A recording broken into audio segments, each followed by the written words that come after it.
Welcome back to the Bar Exam Toolbox podcast. Today we are talking about retaking the bar exam as part of our Quick Tips series.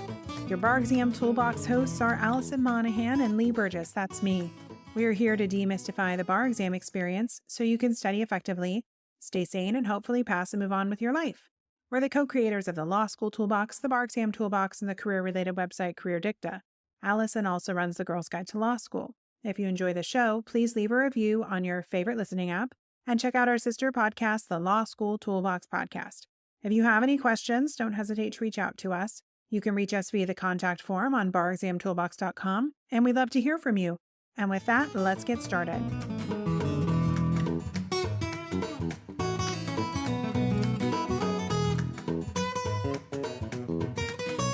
Welcome back. Today we are going to talk about retaking the bar exam after failing the first or even multiple times. First, we will discuss how you may be able to use your prior bar exam results to diagnose what went wrong during your last exam. Then we will talk about habits, particularly those that you used during your prior bar study period. We will talk about some common reasons that people fail the bar exam and study habits that may have led to the disappointing outcome. Most importantly, we will talk about replacing the study habits that did not serve you with new habits that will set you up for success this time around. Let's start with how to get the most out of your prior bar exam results. If you failed the bar exam, you likely want to move on from the experience as quickly as possible.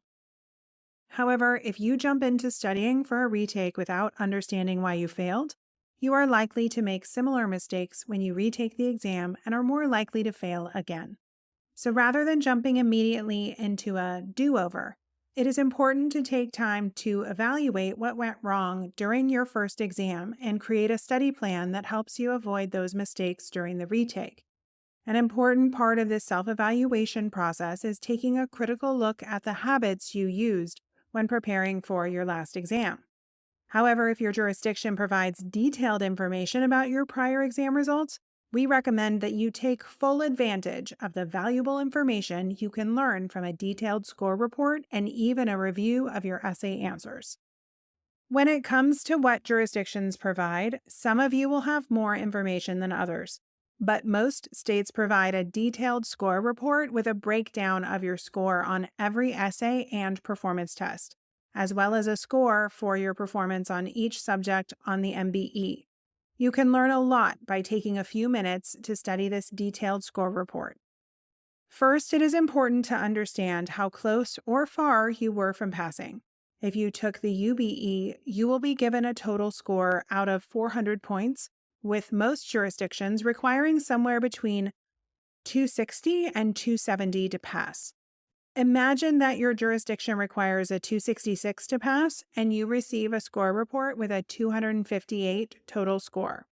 You know that you were only 8 points short of passing, which indicates that you will likely be able to pass a retake with a little more practice and perhaps targeting some weak areas.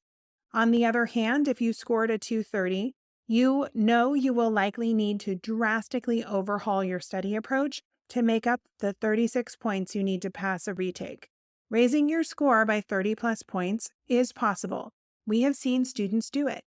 But it is important to understand from the outset that this will require a lot of time and hard work. If you know that going into a retake, you are in a better position to decide whether you have enough time to adequately prepare for the next offered exam. If you do not feel you have sufficient time to prepare, you may decide to wait and take the second offered exam so that you have adequate time.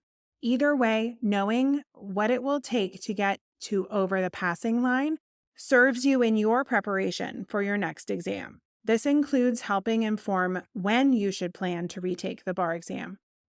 After you have an idea of how many points you must pick up for a passing score and determine when it is best to retake the exam, you can use your score report to determine where you can earn additional points. In particular, your score report will indicate how well you did on the written portion of the exam versus the multiple choice questions. The report will also likely give you a score for each of the essay answers, as well as each performance test answer. You can use this information to inform how you prepare for a retake. For example, imagine that you scored well enough to pass on the essays and performance tests. However, your MBE score was far below passing across the board. This indicates that you would likely benefit from MBE-specific software such as Adaptibar or UWorld as you prepare for a retake. If you already used one of these platforms without success, maybe you just need to adjust how often you used the platform, or maybe you need to do a trial of the alternative platform to see if the explanations in that software are more tailored for your learning styles. On the other hand, imagine that you have a solid MBE score, but you completely missed the mark on 3 of the 6 essays. This may indicate weak MEE-only subjects that you must spend extra time studying before a retake. Alternatively, imagine that your MEE scores gradually declined as you progressed through the exam. This may indicate a timing and/or stamina problem. If that was your downfall on your last bar exam, you would likely benefit from incorporating extra full practice exams into your study schedule for a retake. All of this to say, there is a lot of valuable information in your score report. You know the saying that those who do not study history are doomed to repeat it. With the bar exam, your score report and prior study habits are your history. Ignore them at your own risk. The same is true of your prior bar exam essay and performance test answers. That's right. If you fail the bar exam, many jurisdictions will release your essay and performance test answers, as well as the question prompts and model answers that are given to the graders. Requesting and reviewing your answers may be even more painful than reviewing your score report. But if you have the option, it is an extremely valuable part of the self-evaluation process. In fact, our tutors routinely review and provide feedback on students' past essay and performance test answers at the beginning of our tutoring process. This review often provides valuable information to the tutor as well as the student. And the tutor will use this information to tailor the student's study strategy to their specific needs. If you are not working with a tutor, you can still gain valuable insight by taking a close and critical look at your prior essay and performance test answers. Of course, exam graders do not expect you to write answers that are as polished and complete as the model answers. However, you can still use the model answers to pinpoint where you lost points. In particular, be on the lookout for missed issues, incorrect or incomplete rule statements, and/or lack of analysis section. Hopefully, between your score report and a tutor's or your review of your past exam answers, you can diagnose what went wrong during your last bar attempt and start your next study process with an eye towards fixing that problem.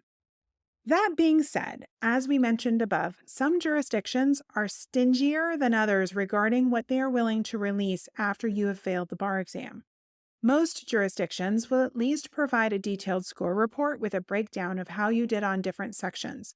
However, if you are in a jurisdiction that provides less than that, use whatever information you receive to your benefit and move on to the next part of the self-evaluation process, evaluating your study habits. Taking a hard look at your study habits and how you might improve them is critical for anyone retaking the bar exam, regardless of whether your jurisdiction provides you with detailed score reports or past answers.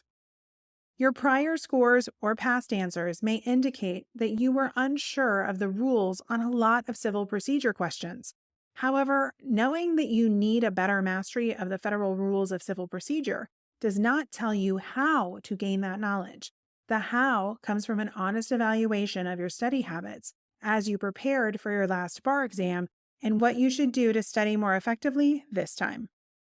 Now that we have hopefully convinced you that it is important to evaluate and possibly amend your study habits, let's go through some common mistakes that students make when studying for the bar exam.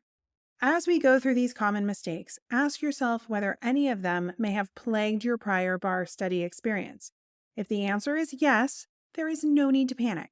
We will also talk about the positive study habits that will help you avoid making the same mistakes as you study for a retake. Let's start with common mistake number 1.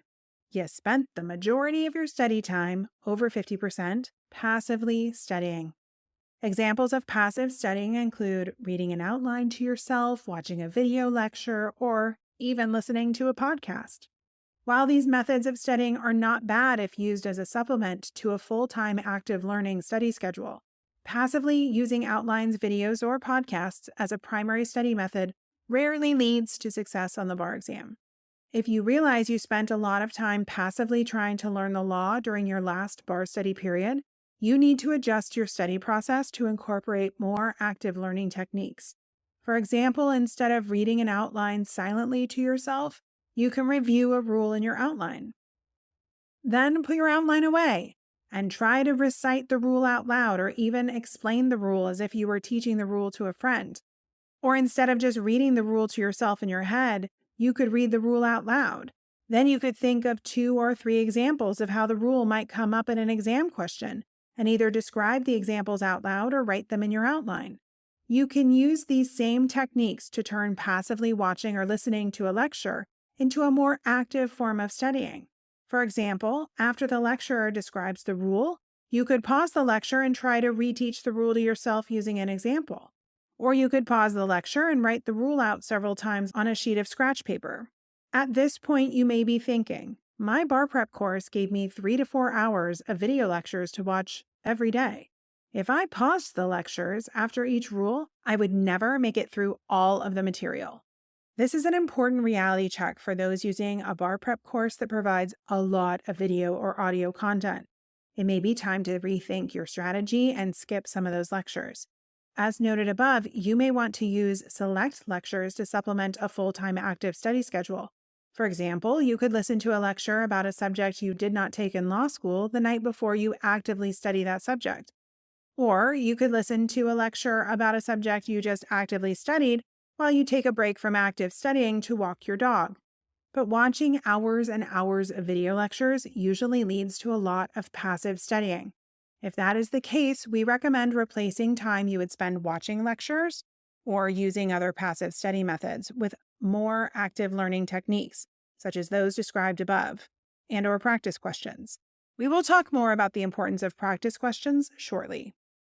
But before we do, let's jump into our second common mistake that causes students to fail the bar exam: learning only the gist of the rules.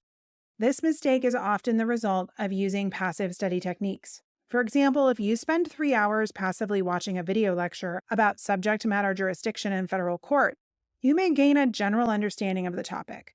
However, you are unlikely to remember any of the specific rules or legal buzzwords that you will need to answer a subject matter jurisdiction question on the bar exam.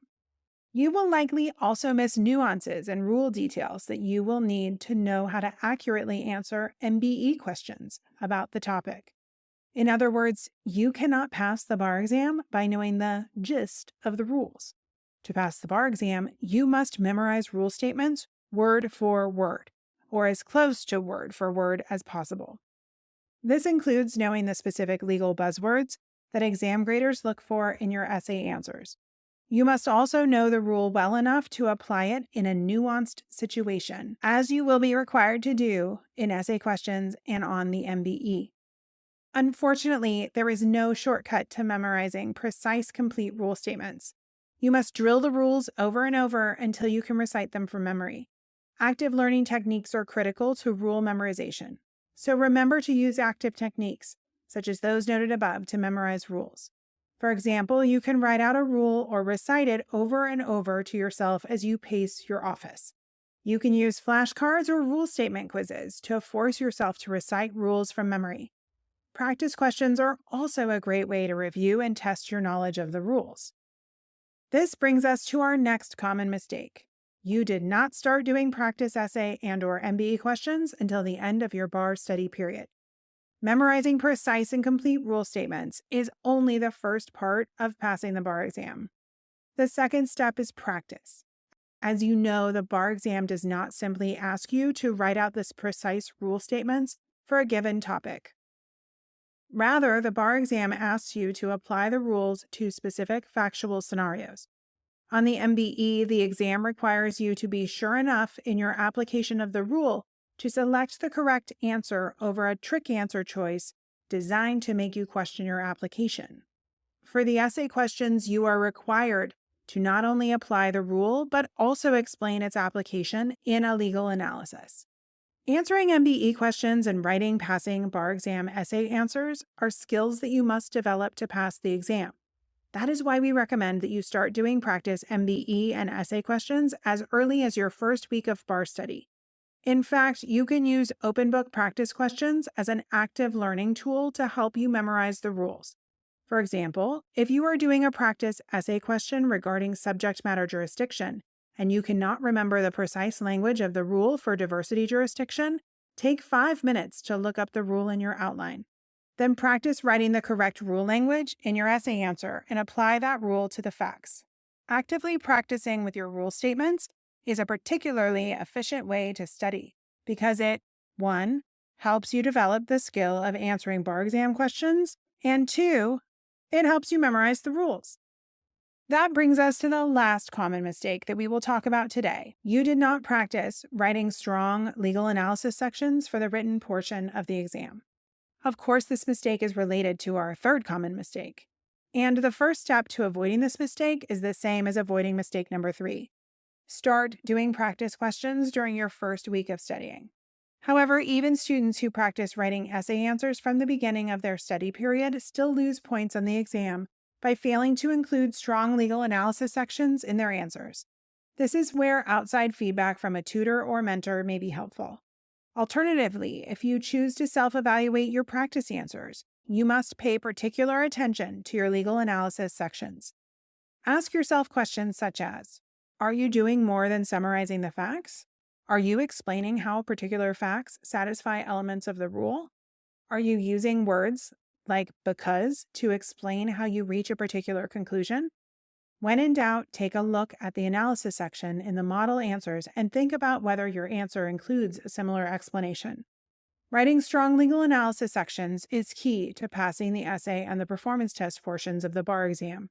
Your legal analysis sections are where you earn the most points and where you can set yourself firmly within the pool of passing applicants. On the other hand, writing conclusory essay answers may lead to failing the exam, even if you know and correctly apply the rules. That is why it is important to take particular note of your legal analysis sections as you do practice questions for your retake exam. That wraps up our discussion of quick tips for retaking the bar exam. If you have any questions about how to evaluate prior exam results or start studying to retake the bar, please reach out to us via the contact form on barexamtoolbox.com. We would love to help you evaluate your prior score, plan for your retake, and/or put you in touch with one of our amazing bar exam tutors. And with that, we are out of time. If you enjoyed this episode of the Bar Exam Toolbox podcast, please take a second to leave a review and rating on your favorite listening app. We'd really appreciate it. And be sure to subscribe so you don't miss anything. If you have any questions or comments, please don't hesitate to reach out to Lee or Allison at lee@barexamtoolbox.com or allison@barexamtoolbox.com, or you can always contact us via our website contact form at barexamtoolbox.com. Thanks for listening, and we'll talk soon.